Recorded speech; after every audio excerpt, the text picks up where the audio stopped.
इस इकाई वर्ल्ड में एक ऐसा हीलर जो अपने काम का इक्वल प्राइस चाहता है, और वो प्राइस क्या होगा ये वो खुद ही डिसाइड करता है।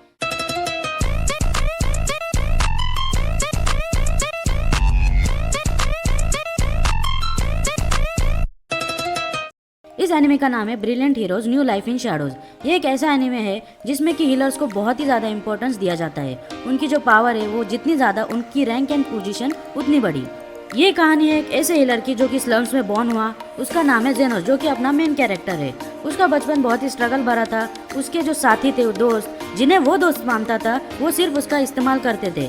वो एक हीलर है, इस बात पर भी उनका यकीन नहीं था। जब उन्हें लगा कि जेनोस उनके किसी काम का नहीं, तो वो उसे निकाल देते हैं। उन्हें लगता है कि जेनोस एक यूजलेस बंदा है, पर असलियत में वो सबसे ब्रिलियंट हीलर होता है एंड वही पूरे स्क्वाड की ताकत होता है। जो नाम, शोहरत और सफलता उन्होंने पाई वो सभी जेनोस की वजह से ही थी, लेकिन ये बात वो समझ नहीं पाए और उसे पार्टी से निकाल दिया।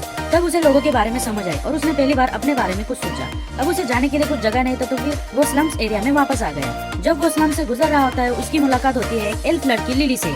उस पर अटैक हो रहा होता है और वो जख्मी भी हो जाती है, तो वो उसे सेव करता है और उसे पैसे देकर स्लेवरी से भी फ्री करता है। फिर लिली उसके साथ ही रहने लगती है। फिर वो दोनों एक रेस्टोरेंट में जाते हैं, जहाँ खाने खाते टाइम एक आदमी आ जाता है जो कि बहुत ही जख्मी होता है। जेनोस उसे हील करता है एंड वो आदमी उसे हील करने के बदले पैसे देता है। तभी उसे पता चला कि हीलिंग के भी पैसे मिलते हैं। पुरानी पार्टी के साथ वो अभी इन चीजों के बारे में नहीं सोचता था, बट अभी वो फ्री हो चुका है, तो उसे बहुत सी बातें समझ आने लगी है। लिली भी उसके साथ देती है। उसकी जो काइंडनेस है उसका फिर कोई गलत इस्तेमाल ना करे, तो वो और भी कॉशन बन जाता है। जेनोस लोगों को हील करना चाहता है, तो वो एक क्लिनिक स्टार्ट करने की सोचता है, पर बिना लाइसेंस के ऑफिशियल क्लिनिक स्टार्ट करना मुमकिन नहीं होता। इसलिए उसने स्लम्स में एक अबेंडन बिल्डिंग ढूंढता है और उसमें एक छुपा हुआ क्लिनिक स्टार्ट करने की सोचता है। क्लिनिक के बिल्डिंग के लिए जो अबेंडन एरिया में वो आते हैं, वहाँ उसे एक बिल्डिंग तो मिल जाती है, बट वो क्लिनिक की जगह उस पर ऑलरेडी एक रैत का कब्जा होता है। वहाँ मिलते हैं वो कैरमेलियन से, जो कि उस बिल्डिंग पर रहती है। लेकिन जेनोस की पावर बहुत ही अनबिलीवेबल होती है, जिसकी वजह से वो जेनोस को भगा भी नहीं पाती। उल्टा जेनोस के पोलाइटली पूछने की वजह से वो उसे फर्स्ट फ्लोर यूज करने की परमिशन दे देती है। ऐसे ही स्टार्ट हो जाता है उसका अंडरग्राउंड क्लिनिक। जेनोस की हीलिंग लेवल इतनी हाई होती है कि वो इम्पॉसिबल केस भी क्योर कर लेता है। यहाँ तक वो बॉडी पार्ट्स भी रीजनरेट कर लेता है। ये बहुत ही इलाइट हीलिंग होती है जो कभी तक किसी ने देखी नहीं। वो माना से बनी हुई स्कैल्प यूज करता है, जो कि इतनी शार्प होती है कि झट से कुछ भी पार्ट काट सकती है। ऑफिशियल हीलर भी ऐसी हीलिंग नहीं कर पाते, बट ये जेनोस को पता नहीं होता, क्योंकि कभी उसकी प्रॉपर एजुकेशन नहीं हुई है। बट वो स्टिल अपनी लाइफ ऐसे ही लो प्रोफाइल रखना चाहता है एंड किसी मुसीबत में नहीं पड़ना चाहता। बट ऐसा होता नहीं है। जहाँ उसने ये क्लिनिक ओपन किया था, उस स्लम एरिया में 3 पावरफुल गैंग लीडर्स होते हैं। तीनों लीडर भी उसके पास ठीक होने के लिए आते हैं एंड उसकी हीलिंग और उसका कैरेक्टर देखकर तीनों भी उसकी बहुत रिस्पेक्ट करने लगते हैं। बट इन तीनों लीडर्स की आपस में नहीं बनती एंड एरिया को लेकर वो झगड़ते रहते हैं। उनके आपस में बहुत से झगड़े हो जाते हैं एंड जेनोस के आने के बाद एक और वजह होती है एंड वॉर भी डिक्लेयर हो जाती है तीनों में। बट जेनोस इस वॉर को रोकता नहीं है, किसी को मरने भी नहीं देता। इसी के चलते हुए फिर वही रीजन बनता है कि बहुत समय से चलती हुई ये झगड़े खत्म हो जाते हैं एंड पीस बन जाता है स्लम एरिया में। ये बात कैपिटल तक भी पहुंच जाती है एंड इन्वेस्टिगेशन करने के लिए एक वॉइस कमांडर को भेजा जाता है कि वो कौन मीडिएटर है जिसने ये वॉर रुकवाई। वॉइस कमांडर को जेनोस तो मिल ही जाता है, बट साथ ही में कुछ ऐसे राज पता चलते हैं जो अभी तक उनसे छुपाए गए थे। वो राज ढूंढने के लिए वो कैपिटल में वापस आ जाती है। कैपिटल में आते ही वो ट्रूथ ढूंढने के लिए लग जाती है एंड उसे वो मिल भी जाता है। एक नोबल जिस पर बहुत से लोग ट्रस्ट करते हैं वही कल्प्रेट होता है, बट वो नोबल वॉइस कमांडर पर सरप्राइज अटैक करके उसे घायल कर देता है एंड फिर वहाँ जेनोस आकर उसकी मदद करता है एंड वॉइस कमांडर को यकीन हो जाता है कि वो कोई फेक एंड इवल नहीं है जैसे कि उसे बताया गया था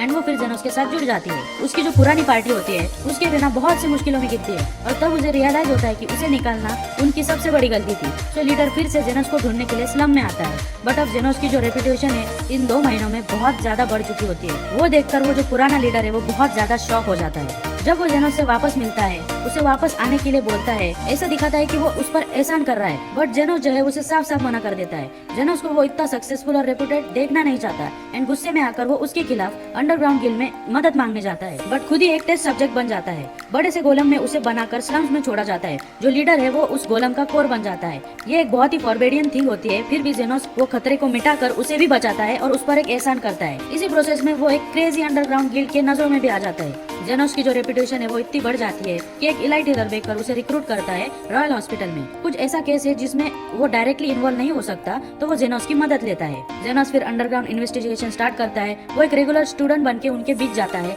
अपनी इन्वेस्टिगेशन करता है। बहुत सी चीजें वो वहाँ सीखता भी है और समझता भी है। साथ ही में फ्रेंड्स भी उसके उधर बनते हैं। पहले उसे एड भी करते हैं। वो उसे जो है एक elite healer and professor gold run को इन्वेस्टिगेट करने के लिए हायर किया गया है। वो जल्द ही डायरेक्टर पोस्ट के लिए इलेक्ट होने वाला था।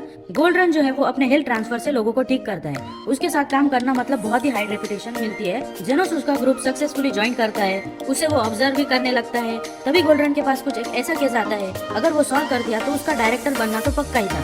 इसी बीच एक इंसिडेंट हो जाता है गोल्डरन के डॉग के साथ कि वो एक हादसे में कुचला जाता है, बट उसे पता चलता है कि एक स्टूडेंट ने उसे ऐसा हिल किया कि उस पर एक स्क्रैच भी नहीं दिख रहा, एंड यही उसके इस केस में मदद करने वाला था। तो वो उसे अपना पर्सनल असिस्टेंट बना लेता है। ये जो केस है वो एक नोबल लेडी चार्लोट का केस है, जिसे एक रेयर डिसीज होता है, जैसे कि उसका चेहरा एज होते जाएगा। उसे ऑड फेस ऐसा कुछ डिसीज कहते हैं। कोई सोल्यूशन नहीं होता एक्सेप्ट सर्जरी, पर चार्लोट ऑपरेशन के लिए मना कर देती है, एंड बट जेनोस भी उसे मना लेता है ऑपरेशन के लिए। स्टार्टिंग में तो वो कुछ हेल्प नहीं करता गोल्डरन और उसके दोस्त को, बट फिर कुछ कॉम्प्लेक्स आने की वजह से जेनोस अपनी अलग हीलिंग मेथड से उसे सक्सेसफुली हील करता है, जिससे कि उसका रेपुटेशन और भी बढ़ जाता है। बट ये क्रेडिट गोल्डरन अपने आप ले लेता है। उसकी वो सक्सेस पार्टी भी देता है, जिसमें कि उसका जो असिस्टेंट है, जिसके बारे में सभी सोचते हैं कि गोल्डरन ने इसे क्यों रखा है, बट यही जो असिस्टेंट है वो एक इम्पोर्टेंट पार्ट है इन्वेस्टिगेशन का। गोल्डरन के पास्ट के जो सीक्रेट है वो वही जानता है। अब पार्टी के दौरान उसके असिस्टेंट से जेनोस गोल्डरन के पास्ट के बारे में पता लगाता है। 13 साल पहले एक हादसा होता है जिसमें कि एक नोबल घायल हो जाता है, एंड गोल्डरन वहाँ मौजूद होता है। तो वो उस नोबल को हील करने के लिए दूसरे पेशेंट्स की लाइफ फोर्स ट्रांसफर कर देता है उस नोबल में, एंड यही नोबल होता है लॉर्ड फेनिल। अब ये सब करते हुए वो जो असिस्टेंट होता है वो उसकी एक फोटो कैप्चर कर लेता है। तो गोल्डन को मजबूरी में उस असिस्टेंट को अपने अंडर रखना पड़ता है। अब जो वो एक डायरेक्टर पोस्ट के लिए खड़ा हो रहा है, तो उसे बहुत से वोट एंड सपोर्ट चाहिए होगा, जो लॉर्ड फेनिल उसे देते हैं। अब यहाँ तो है जेनोस की जो इन्वेस्टिगेशन है वो तो पूरी हो जाती है, एंड उसकी जो आइडेंटिटी है वो भी एक इंसिडेंट के चलते हुए सामने आ जाती है लोगों की, एंड फिर वो अब उस पार्टी से निकल जाता है जो गोल्डन दे रहा होता है। बट अभी यहाँ से ट्विस्ट शुरू होता है। जेनोस जो है वो लास्ट टाइम बेकर से मिलने के लिए जाता है, पर वो ऑलरेडी